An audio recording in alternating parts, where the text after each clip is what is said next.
அஸ்ஸலாமு அலைக்கும் வரஹ்மத்துல்லாஹி வபரகாத்துஹு. அன்பாந்தவர்களே, கண்ணியத்துக்குரியவர்களே, தாய்மார்களே, சகோதரிகளே, ஒரு கணவன் மனைவியை பார்த்து 3 தடவை தலாக் சொன்னால், அது தமிழில் சொன்னாலுமோ, ஆங்கிலத்தில் சொன்னாலுமோ, அரபியில் சொன்னாலுமோ, ஜோக்குக்கு சொன்னாலுமோ அது தலாக்காக மாறும்.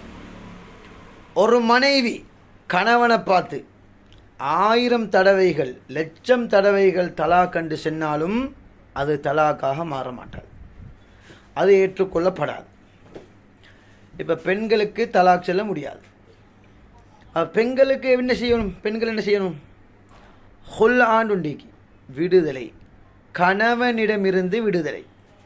அப்படி என்ற உதாரணத்துக்கு ஹுல்லா, அதாவது ஒரு கணவன் கஞ்சனாக இருக்கிறார், அல்லது நயவஞ்சகனாக இருக்கிறார், அல்லது கெட்ட பாவனைகளுக்கு அடிமையாக இருக்கிறார், குடிச்சு கொண்டு மனைவி அடிக்கிறார், அல்லது தொழுகிறான் இல்லை,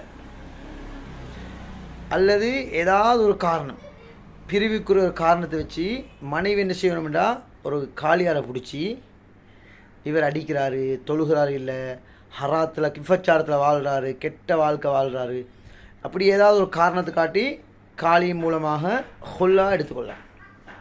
அப்படி ஹுல்லா எடுத்தாலும் பெண் என்ன செய்யணும்? 3 மாதம் இதாக இருக்கணும். ஆனால் பெண் விரும்பினா மீண்டும் சேர்ந்து வாழலாம்.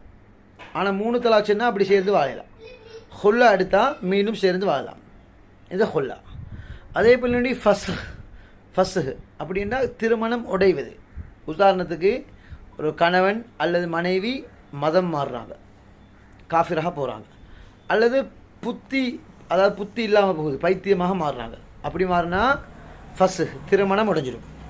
அவங்களுக்கு அதாவது மீண்டும் புத்தி தெளிவான பின்னால் மீண்டும் சேர்ந்து வாழலாம். இன்ஷா அல்லாஹ் இந்த மாதிரி சட்டங்களை செய்யா பண்ணுங்க, அல்லாஹ் ரஹ்மத்து செய்வான். அதாவது மார்க்கத்தை படிப்பதும் படித்து கொடுப்பதும் ஹஜ்ஜு செய்து நன்மை கிடைக்கும், பூர்த்தியான ஹஜ்ஜு செய்து நன்மை கிடைக்கும் என்பதாக நபி ஸல்லல்லாஹு அலைஹி வஸல்லம் சொன்னார்.